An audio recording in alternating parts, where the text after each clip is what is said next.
This Veterans Day, we're talking to two people who've served in the United States military who are trans, like Army National Guard vet Jacob Eliezer. What was it like finding out that just 1 year after being told that he could serve openly, President Trump announced by tweet that he would be rolling that back? It was pretty jarring. At first, I thought, oh, this is like a hoax. Like, it came out of nowhere. We kind of had the rug pulled out from under us. Then hear stories of love, loss, lawsuits, and smashing world records from 99-year-old World War II veteran Rabina Asti. I'm a woman. There's no way could I be accepted as a man. I was officially granted recognition. Me! Not you! Me! I'm Kyone Wolf. That's next on Audacious, after the news.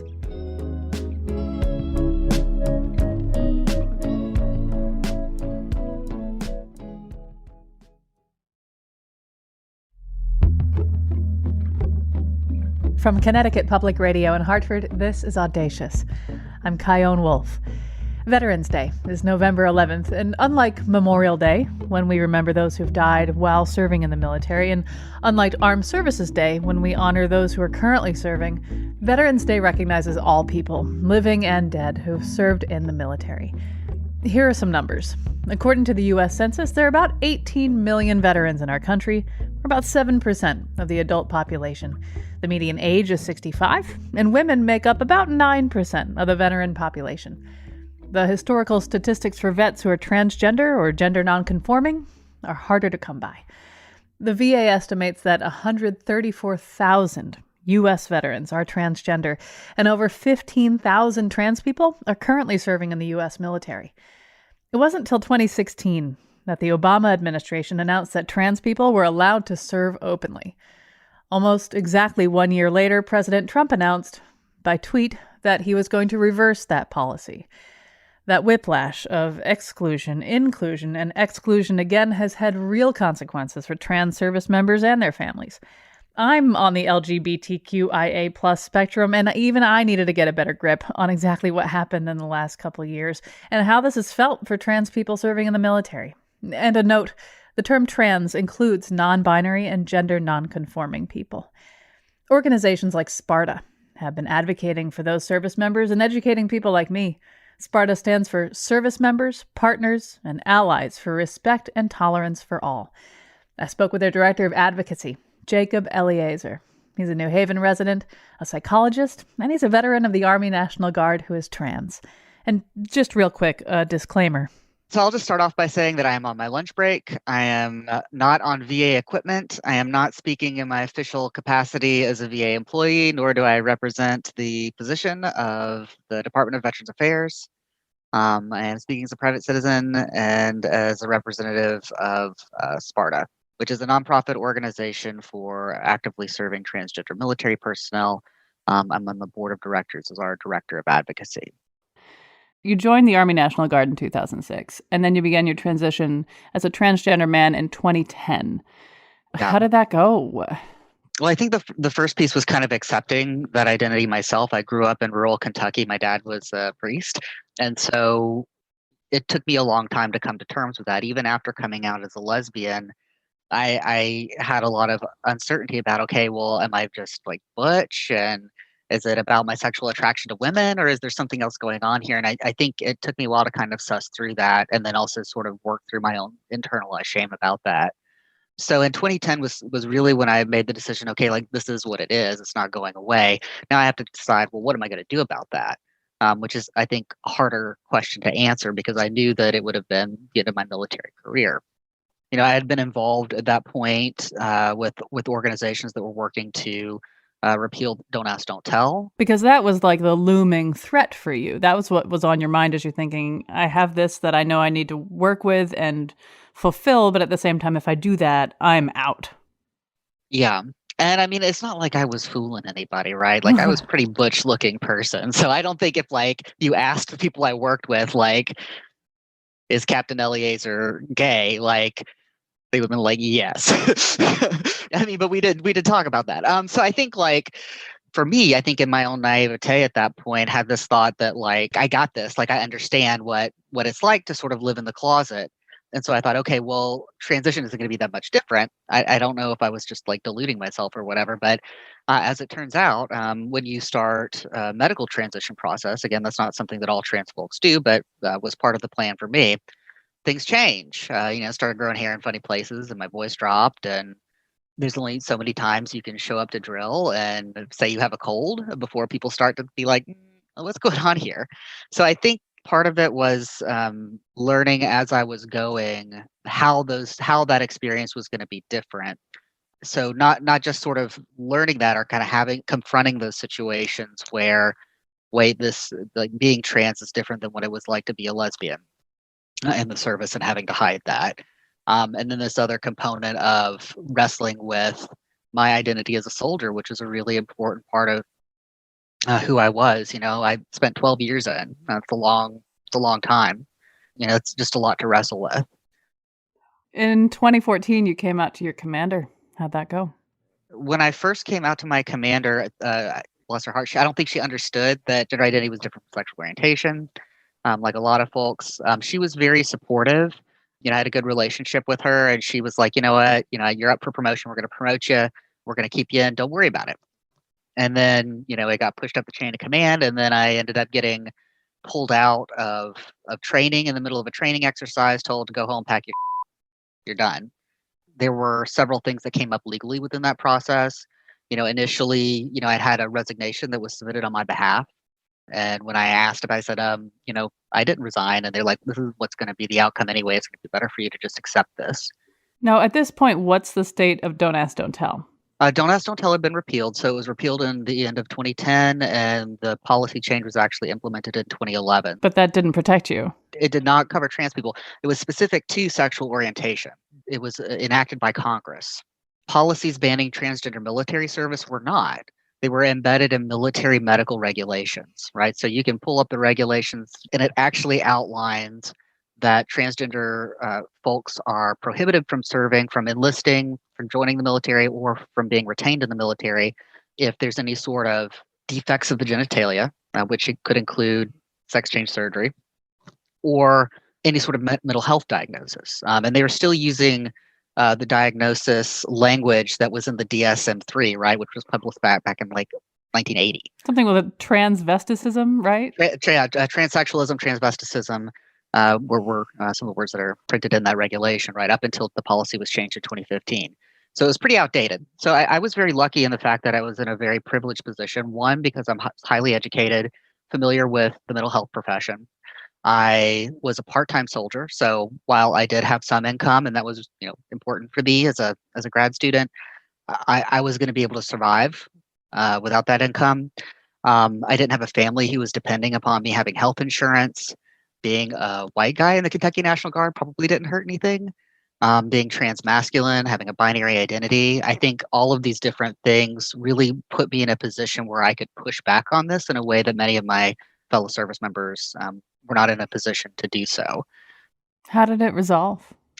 Eventually, I did get a letter in March of 2015. And that day, I was studying for comprehensive exams. I got a certified letter. The letter, I'm trying to remember the actual language of the letter, but it was like, you remember in like grade school where you like send those notes that are like check yes or no kind of notes? Do you like me? Yeah, it's like this was like check yes, or you're going to get discharged. Would you like to get discharged, or would you like to go to a hearing and get discharged? Was kind of like the options that it gave me. And then 3 hours later, an ALAR Act was published, which is an Army memorandum, like Army policy that suspended all discharges for transgender people, like same day.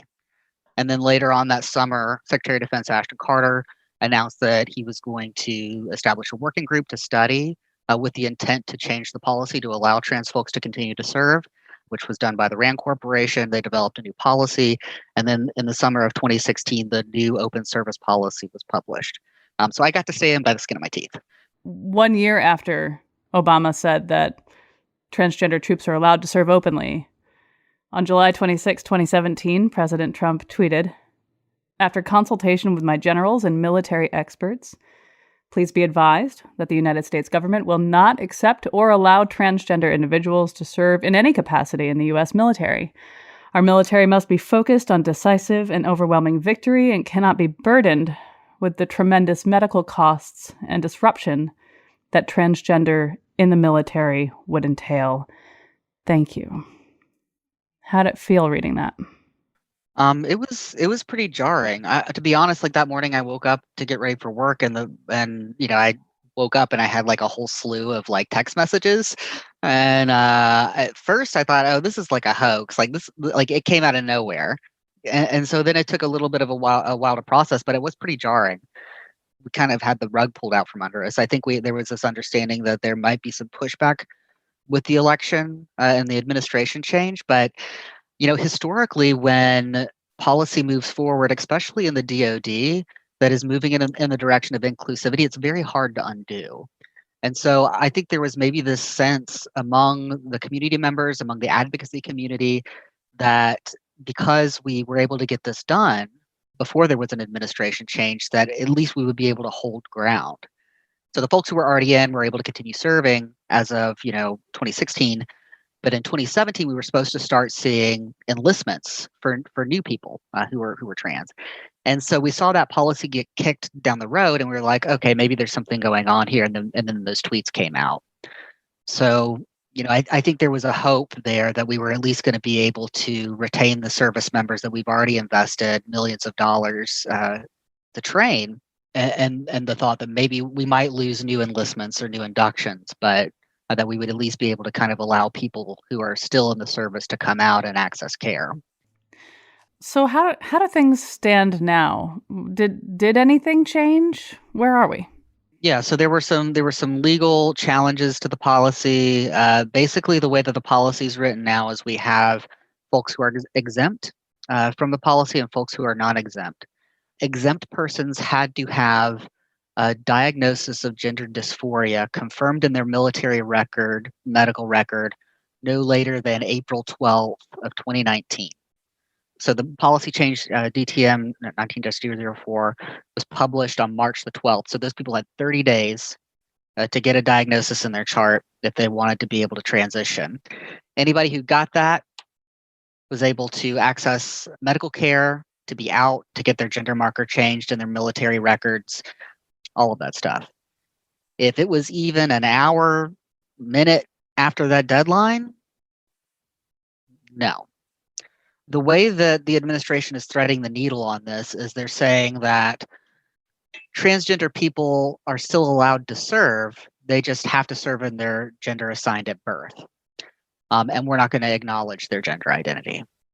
So kind of back to where you were before. Yeah. So you can be trans, you just can't be trans. Even folks who were exempt from the policy, who were already serving, have had to face some pretty tremendous barriers in getting access to the care that they should be entitled to anyway by policy. So it's basically a situation where anybody trying to seek access to care is looking at a bit of a fight. What would you say to somebody who says, your sexual orientation, your gender expression, your religion, you all wear the same uniform, shouldn't matter. Do your job as a soldier. What's this got to do with anything? I would say absolutely. When you decide to join the military, and I think if you ask just about any service member, they'll say the same, like, I'm a soldier first. I am a service member first. That doesn't mean that we don't treat people like people. Like, that's kind of a fundamental core component of mission readiness, of unit cohesion, is that the thing that the military likes to say is we are the world's largest meritocracy, right? And it should be about your performance and your ability to do your duty and accomplish the mission, right? And I think a lot of times, as with many issues when it comes to gender identity, is that we get hyper-focused on the medicalization of the transition process, the pathologization of transgender identity, and people want to hyper-focus in on that. And while those are important, access to care is important, it's critical. At the end of the day, trans people are people. And so I think a lot of times folks get kind of stuck on that, is like this idea that trans people are somehow asking for something special, when really we're just asking for the same things that everybody else gets, which is your basic medically necessary care. You're a psychologist, and there's a lot of psychologists in the military. How would you say they're doing well overall in terms of serving, especially trans service members? And in what ways can military psychologists be doing better? Yeah, so I don't, I'm not a military psychologist. But what I can say is that I would not want to be on this issue because psychologists have to follow, or should be following the APA ethical guidelines. That they have to be maintaining their licensure, which most states require you to be following the ethical code, and that code does say that we don't discriminate against people. But because of the way that the military policies are written, how that gender dysphoria diagnosis is the linchpin of that discriminatory policy, it really places military medical and mental health providers in the position of enacting those discriminatory policies. It's not a position I envy. The thing that kind of hurts me is seeing how these policies have really forced my colleagues in the profession into a position where they have to choose between their own careers and doing the right thing. I also fear what that means for mental health providers who are going to be seeing transgender service members after they leave the military service, right? Because now not only are we having a population that's sort of experienced just systemic discrimination in healthcare in general, but a specific population who now has the sort of direct discriminatory act that's been enacted by medical and mental health professionals. So for me, if I have somebody coming to see me that has been through this situation, I'm not only having to work on what already might be a difficult process of building a trusting relationship with this person, but I'm already kind of starting out 5 steps behind because of these past experiences. So I think it's harmful to the profession as a whole. It's harmful to our reputation, and it's directly harmful to these folks who are having to live through this experience. You and I are talking on the day after Election Day, and we still don't know who will be the president of the United States. I wonder what you would like to see. Yeah, so I think the given is that day one, we at least revert back to the 2016 policy. It's something that can be done via executive action immediately. It's also something that has been historically well supported among the Joint Chiefs of Staff and leadership at the highest level in the Pentagon, right? So it's not like, I think that historically, when it comes to LGBT rights in the military, there's been a lot of tension between what orders come down from the executive and what folks who are actually running the DoD are aligned on. But one of the things that was really important about the initial policy change is that the Pentagon really was who was leading the charge. So yes, the Obama administration was involved in that and certainly provided a vision for that, but it was actually leadership within DoD itself that was really holding the reins on that policy change. And so I think it's not unreasonable to expect to be able to at least sort of shift us back to that policy change pretty early on in an administration that would be supportive of open service.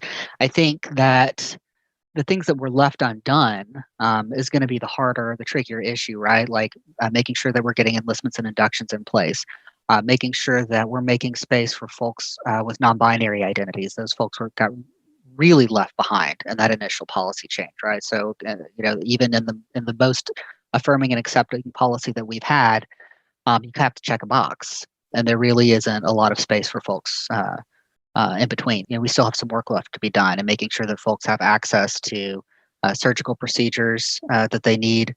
Right now, the way that active duty folks are able to access those procedures is through an additional fund. So it's not part of the routine coverage. It's something that's additional funds for surgical procedures that require a special exemption.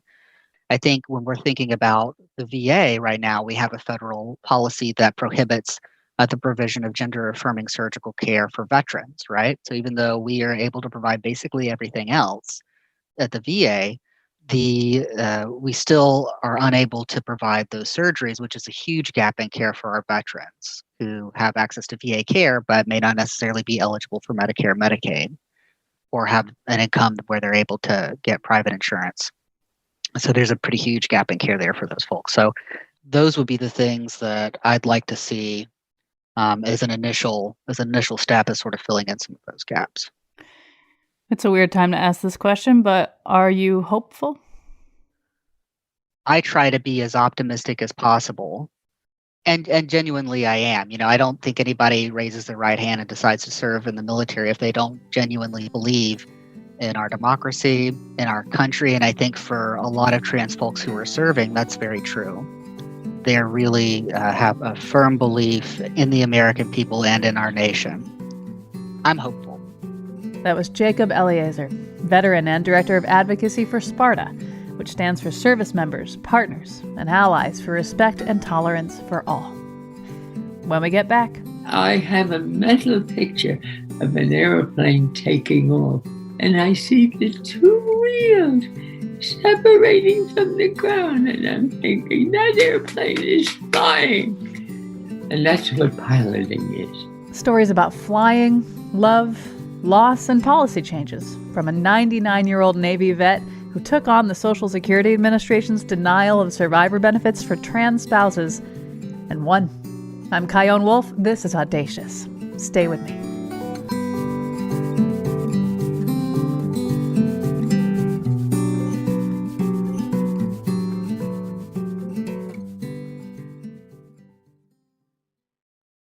This is Audacious. I'm Kyone Wolf. Veterans Day is November 11th. So this hour, we're spending time getting to know vets who are transgender. There are fewer than 500,000 World War II veterans alive today, and one of them is Rabina Fedora Asti. She was a Navy pilot, and as of this summer, she was still training people to fly where she lives in California. I first heard her voice on NPR's Morning Edition this summer when they were covering her attempt to become the world's oldest flight instructor.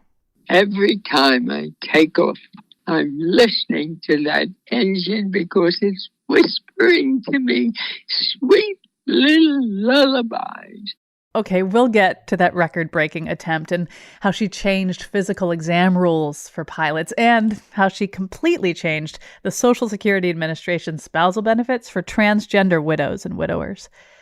But first, I wanted to know about the first time she ever flew an airplane.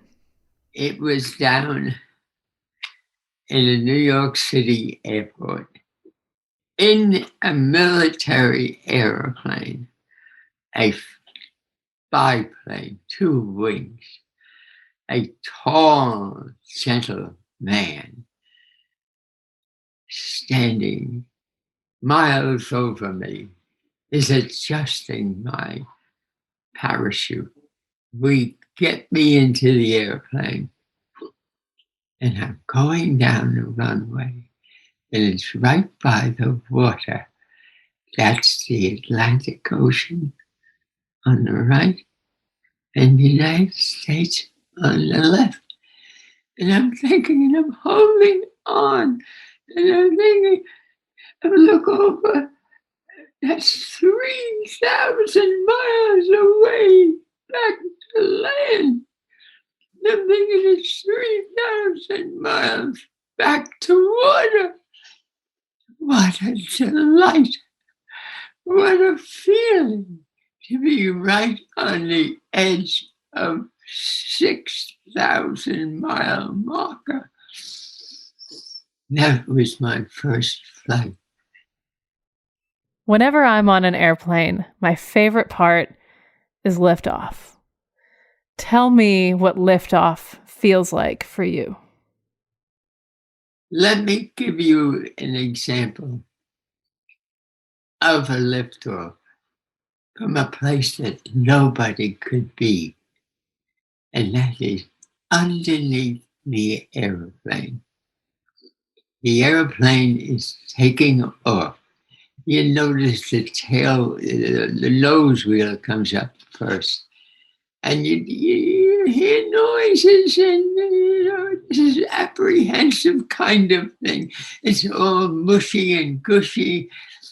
All of a sudden, the right wheel comes above the ground, a quarter of an inch, and you're watching it coming up. Then your focus is to the other wheel, which is still fat. It's on the ground. It's still going around. Suddenly, it stops and comes up. And there it is. You're airborne. You're totally divorced from the earth. Isn't it a wonderful feeling? Looking at you now, I can't say to you, I'm a pilot. You are not.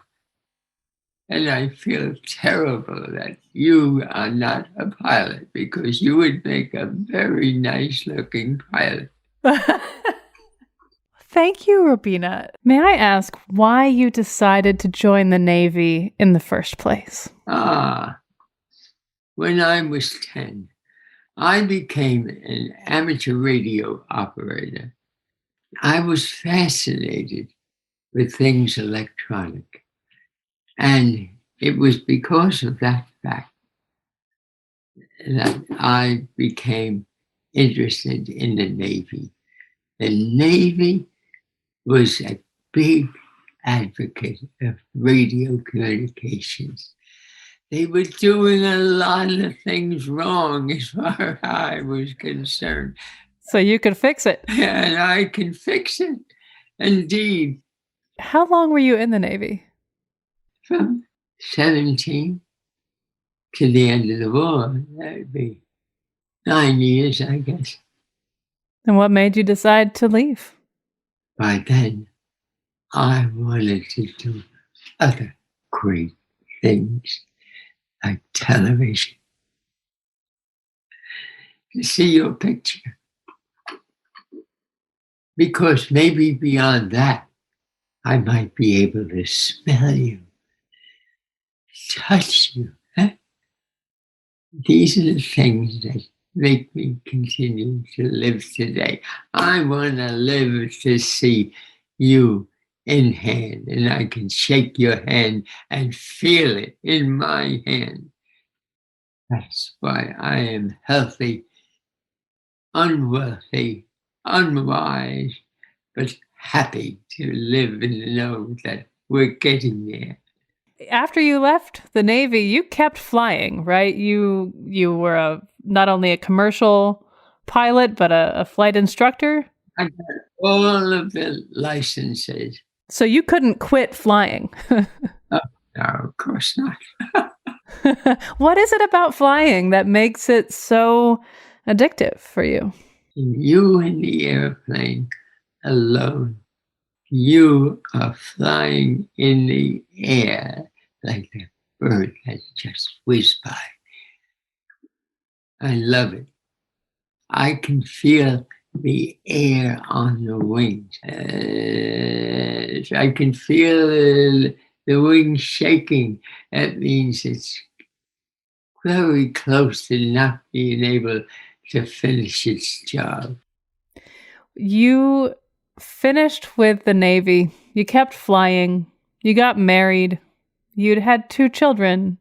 You had said in interviews that up until a certain point in your life, you didn't question identifying as a man. It wasn't something on your mind. So what changed? I couldn't do enough as a man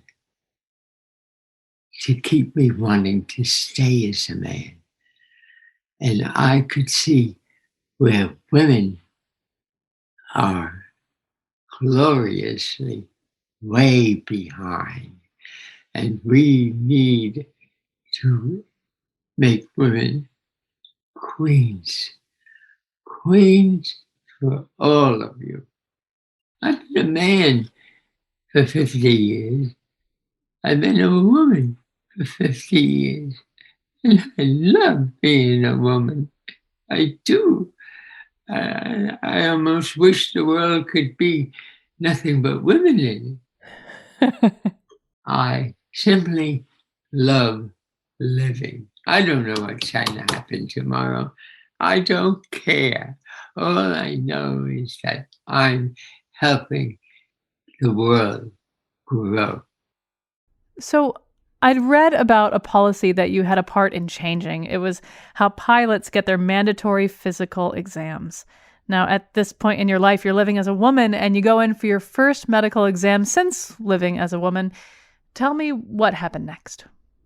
I am seeing a doctor, the same doctor, for years. He knows me. I walk into his office and I'm now taking an examination as a woman. We had such a laugh. He puts me on the table, has me spread my legs, and is going to look internally because it's a requirement that all women be looked at internally. I said, why? He looks at me and he says, you're right. This is wrong. And so it was 12 months, and that rule was taken off the flight examination. Tell me about when you met your future husband, the artist, Norwood Samuel Patton. Will you tell me what it was like when you first laid eyes on him in that bar in 1980? All of a sudden, this man comes in and he starts talking. He's an artist and he has his studio right down the corner, 65th Street and Lexington Avenue. So he invites me to go to his studio. I didn't go, but then we make a date to meet again, and we do. And he and I gradually got to better. And then I had to tell him, and I thought, this is the end. You had to tell him that you were born a man. Yeah. No man can think of going to bed with someone of the same sex. It doesn't fit well with him. And I figured that was it. So I tell him. He's crying, I'm crying. And I say goodbye. And we say goodbye. I'm miserable. I knew he was pretty upset about it. And I thought maybe he'd get very mad. But he didn't get mad. He got gentle. Then about 10 days, maybe less, he calls me up. And he said, I don't care. I love you. I think of you. I want to spend the rest of my life. And so that's how we accepted each other. I understand that Norwood asked you to marry him on a monthly basis. Oh, yes. Not on a monthly basis. Every weekend, he would say, we should get married. And we got to get married. And I would agree, but we never did. And finally, we had a wedding. And so you get married in 2004 in an airplane hangar in Orange County, New York. You live a total of 32 years with Norwood, and he died at 97 years old. Is it okay to talk about that? He had such a merriment about him that his death wasn't as sad as you might think. Let me preface. I come home and there's Norwood lying on the floor and he's laying still. I had just bought some food. I dropped it, got down on my hands and knees and looked at his face, and he gives me the biggest wink that you could ever give a person. And he says, I tripped, but I knew you'd be right here, so I thought I'd better stay here. After he died, you applied for Social Security survivor benefits. And of course, you had previously changed your driver's license a million years ago, your passport, Social Security card. Everything had been changed for a long time. Your name, your sex. And so after you applied for Social Security survivor benefits, they determined that you were legally male. Talk to me about how you teamed up with Lambda Legal and how it went, how they solved that problem. What happened? The FAA certified me as a woman pilot. So I had the permission of the government to be a woman, okay? And here they're denying me. However, this great organization, the IRS, remarkable people, Lambda Legal made them say that I am now a woman and I'm legal to all the processing a woman gets from having a husband die. And that solved the whole thing. But it was many tears, as you might imagine. Yeah. Because of you, I don't have to imagine it, which is so amazing. So after months of advocacy, the Social Security Administration updated its policies and procedures. And now, because of your case, the federal government and Social Security Administration has changed its policy. How did that feel, knowing that it was your case that accomplished that with the help of Lambda Legal? I don't think it was my case so strongly as you put it. It is because it is a natural thing. And I've always dealt with natural things in my life. I'm a woman. There's no way could I be accepted as a man. I can't function as a man. I can function 90% as a woman. I am such a lucky person.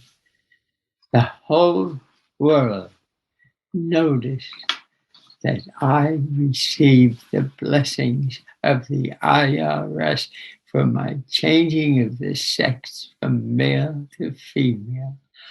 I was officially granted recognition. Me, not you, me.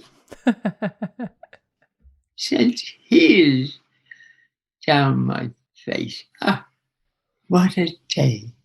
That's what makes me conscious today of visibility.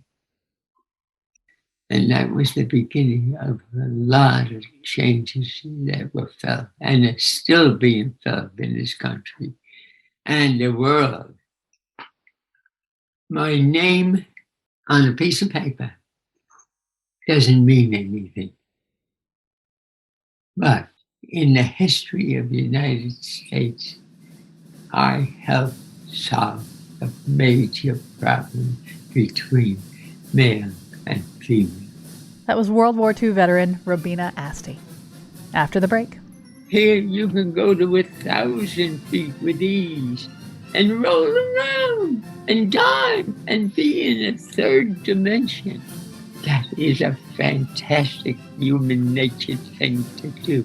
I'm Kyone Wolf. This is Audacious. Be right back.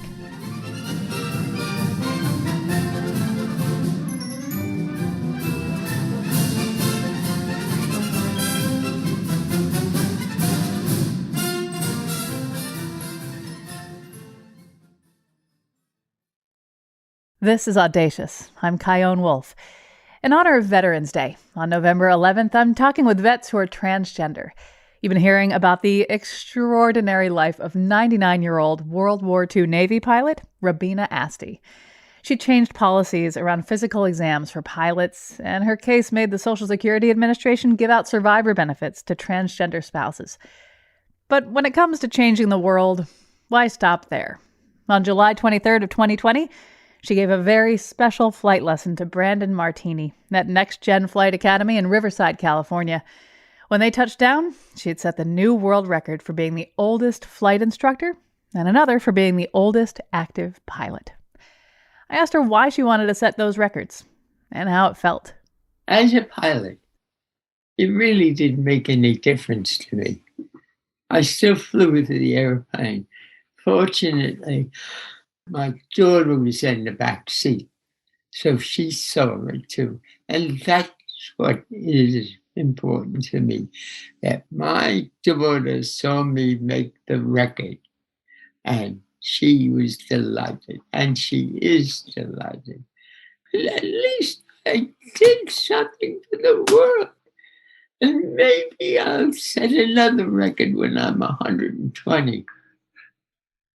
When you are training people how to fly, like really early in their career as pilots, what are some mistakes that beginner pilots make? They get to think that they're awfully good and they can do the things. Well, I have such little tricks as to show them that they're babes in the woods and get them to understand that they're students and nothing but students. So you humble them. Not really. They're pilots. They shouldn't be humble. They should be granted that ability to have conquered the air. I have a mental picture of an airplane taking off with a pilot flying. And I see the two wheels separating from the ground, and I'm thinking that airplane is flying. Great fear. And the reverse of it. First wheel kisses the earth, and then the other wheel, after a few adjustments, kisses the earth, and the plane is grounded. It can't fly anymore. Aren't they great thoughts? And that's what piloting is. Would you say that pilots share a certain character trait? I was saying that you humble them as an instructor, and you're saying, no, they're empowered to fly. So would you say that being a pilot is a certain kind of person? Oh, yes. They are great. Every person who takes off from the ground and comes back and lands on the ground, that is a fantastic human nature thing to do. I mean, after all, what's the greatest height you ever jumped? 3 feet. Here you can go to 1,000 feet with ease and roll around and dive and crawl up and be in a third dimension. All because you're a human being. You're a human being and a pilot. Congratulations. When I was researching you and reading all these articles about your time in the air, and especially setting this new world record as the world's oldest flight instructor, some of the articles did not mention that you were transgender. I don't care. What does that have to do with it? I'm a pilot. I'm not male. I'm not female. I am a pilot. I fly airplanes. That's all you have to know about me. In your 99 years on the planet Earth, you've been a pilot, you've been a spouse twice, you've been a parent, you've changed physical exam rules for pilots, you've fought for equal treatment for people who are transgender, you've set a world record. And so as you round the corner into your 100th year, you are focused on another goal, and you have been focused on this goal to raise money for your foundation, Cloud Dancers. Tell us about Cloud Dancers. Where did the word come from? Cloud Dancers. World War I pilots. They were a reckless group of people and good adventurers and happy to be playing in an area that very few people even knew existed. In an airplane, they'd be playing games, and the word was The cloud dancers. In other words, they were people who played with the clouds. And they had to. Their airplanes couldn't go very high. It's a great thing to be able to spiral in the air with an airplane, to loop back, and to know that you touched the very spot where you started it when you come over from the loop, and the airplane shakes because it's gone through its own tail. Those are delightful things. You cloud dancers know what I'm talking about. Clouddances.org. It really has only one goal, and that is to make the invisible feel visible. To grant wishes to those who know that they are invisible. Your wishes, they are sacred. They belong to you.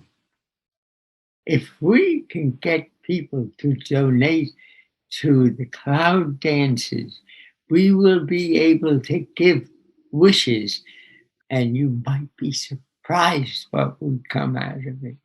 I would be delighted. And when that happens, I'm going to celebrate my life. Your life so far has been pretty amazing. If you were able to go back to your 10-year-old child self and show that child self a snapshot of what your life is like today and all you've done, what do you think you at 10 years old would say about you at 99? You're not doing enough, jerk. You didn't do everything I wanted. At 10 years old, I knew about inductors, condensers. I knew about all of this stuff called electronics. And I'm saying, what dopes we are. Why didn't we have it when I was 10 years old? Where are humans going? They're not moving fast enough. For instance, why don't we have a colony of humans on the moon? Living on the moon and taking all of their life from the moon. We should have done that 50 years ago. And we're not doing it yet. How the devil are we ever going to get to Mars if we can't even live on the moon, huh? And planning trips maybe to other planets to see how they are, see how Venus is doing. Venus needs a little help someplace. Let's help them. That's what makes us human. I know that if you were to talk to your 10-year-old self would say, we haven't done enough. But what message would you have to your 10-year-old self? I tell them, I want to do a lot more, but the world stops me. And I'm very unhappy about that. I'm invisible.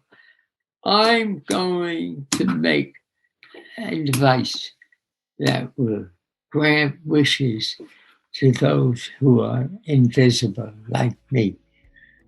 And I hope that's a good marker for my life. Well, Rabina Fedora Asti, thank you so much for talking with me today. I love talking with you. Thank you. Think of anything flying in the air as my doing. You can see a documentary on Rabina and see more information on her foundation at clouddancers.org. Audacious is produced by me and Katie Tolarski at Connecticut Public Radio in Hartford. To subscribe and listen back to previous shows about things like antinatalism, what it's like to not be able to feel physical pain, religious signs of the end times, and what it's like to be a world-famous meme, visit ctpublic.org/audacious. Send me your reactions and show ideas on Facebook, Instagram, and Twitter at Kyone Wolf. And if you're a veteran, I really want to hear your thoughts on this show. My email is cwolf@ctpublic.org, and online use the hashtag AudaciousPublic. Thanks for listening.